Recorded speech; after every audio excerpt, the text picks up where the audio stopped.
Khammam tailors association వారికి నమస్కారం. మిత్రులారా,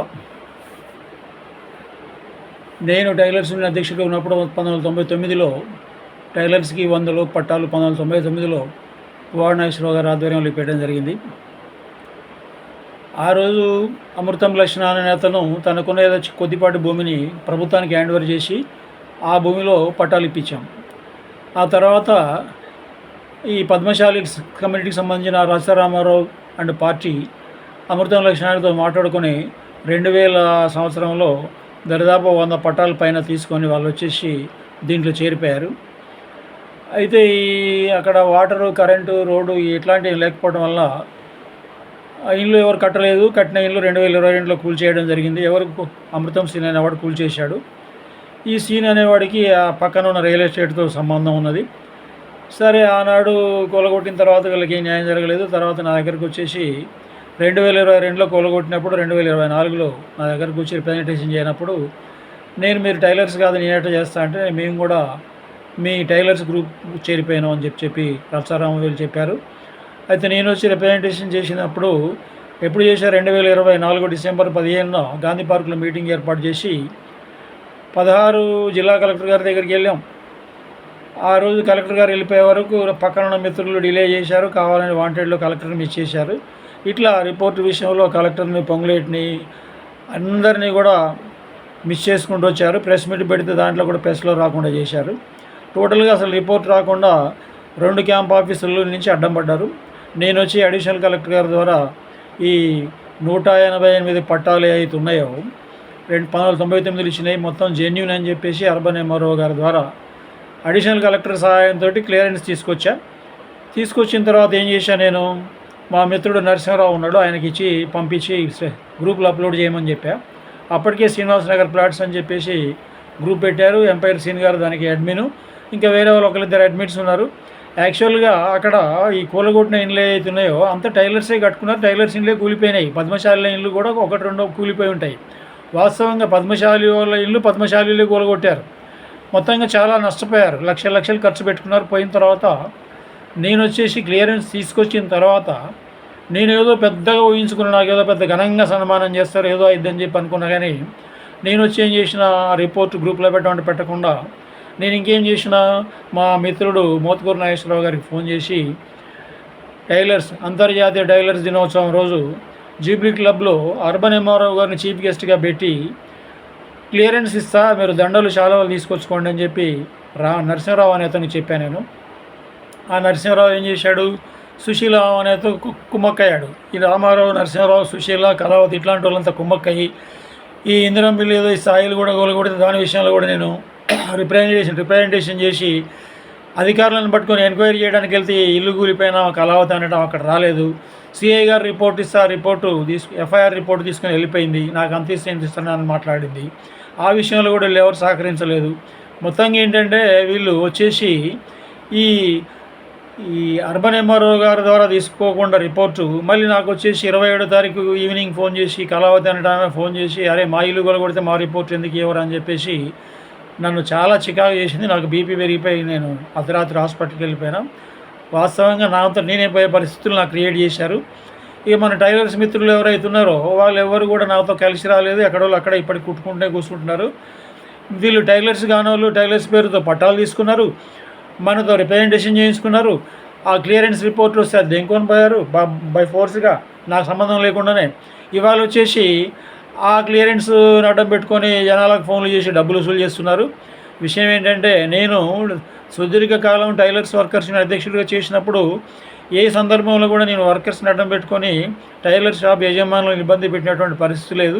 నేను ఎంత నిజాయితీగా పనిచేసిన అనే విషయం మీ అందరికీ తెలిసిన విషయమే. కాబట్టి ఇవాళ టైలర్ షాప్ ఓనర్స్ ఎవరైతే ఉన్నారో, ఓనర్స్ కానివ్వండి, వర్కర్స్ కానివ్వండి, ఈ విషయంలో నాకు మోరల్గా సపోర్ట్ లేదు. కాబట్టి ఇప్పుడు ఏంటంటే టైలర్స్కి ఇప్పించిన నేను ఆ టైలర్స్ అనేవాళ్ళు నాకు కొంచెం కోఆపరేట్ చేసి ఉంటే నేను ఏదైనా చేయడానికి వీలుండేది. ఇవాళ వీళ్ళు 6 ఎకరాలు ఏదైతే టైలర్స్ పేరుతో ఉన్నారు భూమిని ఈ క్లియరెన్స్ తీసుకోకుండా దీన్ని ప్రెస్ మీట్ పెడితే ప్రెస్లో వస్తే మళ్ళీ ఏమైనా అందరికీ తెలిసిపోద్దామని చెప్పేసి 6 ఎకరాలు కూడా రియల్ ఎస్టేట్ రోడ్డుకి అమ్ముకోవాలని చూస్తున్నారు.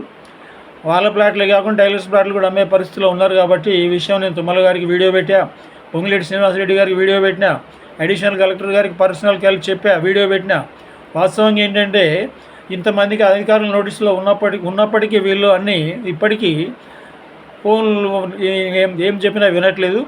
కాబట్టి ఇంకోటి ఏం చేసినా, నేను కట్టిన ప్రతిదీ కూలగొడుతున్నారు కాబట్టి మళ్ళీ కడితే మళ్ళీ కూలగొడతారండి, లక్షలు నష్టపోయానని చెప్పినప్పుడు నేను మే 4న పోలీస్ కమిషనర్ గారికి ఒక వీడియో ఏం పెట్టానంటే, ఇట్లా ఇల్లు కడుతున్నారండి, కూలగొడుతున్నారు, మరి మా వాళ్ళు లక్షల రూపాయలు నష్టపోయారు, మళ్ళీ కడితే మళ్ళీ కూలగొడతారని ఏం చేయాలని చెప్పేసి మాట్లాడుతున్నారు. కాబట్టి ఈ విషయంలో దయచేసి ఈ కూలగొట్టేటోడు పద్మశాలి, కూలగొట్టించేటోడు పద్మశాలి, వీళ్ళని కాపాడేది పద్మశాలి. కాబట్టి వీళ్ళు మీ ఇప్పించిన ప్లాట్లు కాదు, వీళ్ళంతా బినామీలు సార్.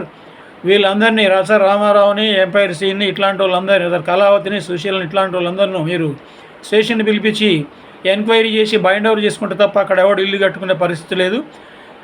కాబట్టి ఈ విషయంలో మాకు అడిషనల్ కలెక్టర్ గారు న్యాయం చేశాడు. ఆయన గారు మాకు రిపోర్ట్ ఇప్పించారు. ఇందిరమ్మ రిపోర్ట్ ఎత్తకపోయిన విషయంలో సుశీల అంగన్వాడీ టీచర్ మీద ఐటీడీపీఓ రాహుల్ గారు, ఐఏఎస్ గారికి నేను కంప్లైంట్ చేశా. రాహుల్ గారు స్పందించారు. ఆమె నేను ఇక్కడికి రానని చెప్పింది. కానీ ఇప్పుడు వచ్చేసి మళ్ళీ ఆమె కూడా వచ్చేసి ఇది చేస్తుంది. దీంట్లో ఎవరైతే ఈ టైలర్స్ కానటువంటి వాళ్ళు, ప్లాట్లు పొందినటువంటి వాళ్ళు ఎవరైతే ఉన్నారో వీళ్ళు గ్రూపులో మెసేజ్లు పెడుతున్నారు, మళ్ళీ డబ్బులు కలెక్ట్ చేస్తున్నారు.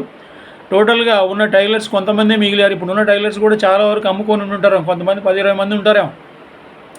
వాస్తవంగా ఎప్పుడో 27 సంవత్సరాల క్రితం ఇచ్చిన పట్టాలు ఇవ్వడం కుదరదని చెప్పేసి డిప్యూటీ ఎంఆర్ఓ చెప్పినప్పుడు నన్ను కూడా ఒక ప్లాట్ రాసుకోమన్నాడు. నా ప్లాట్ నేను వదిలేసుకొని 188 పట్టుకొస్తే వీళ్ళు దాదాపు 6 నెలల నుంచి నాకు నరకం చూపిస్తున్నారు. కాబట్టి మీరు దయచేసి టైలర్ షాప్ ఓనర్స్ ఎవరైతే ఉన్నారో అంతా నాకు పరిచయం ఉన్నటువంటి వాళ్ళు ఉన్నారు. కాబట్టి మీరు నాకు సపోర్ట్గా ఒక రిప్రజెంటేషన్ అనేది పెట్టినప్పుడు పోలీస్ కమిషనర్ గారి సైడ్ నుంచి, ఇప్పుడు జనరల్గా ఏంటంటే సింగిల్గా కమిషనర్ గారి దగ్గరికి వెళ్తే అది ఇంకో రకంగా ఉంటుంది. కాబట్టి ఈ నాతో వచ్చే వర్కర్స్తో పాటు మీరు ఓనర్స్ కూడా పెద్ద మనసు చేసుకుని వాళ్ళు మీ వర్కర్స్గా ఉన్న కొంతమంది ప్లాట్లు ఉన్నాయి, ఇప్పుడు వాళ్ళు ఓనర్స్గా ఉండొచ్చు.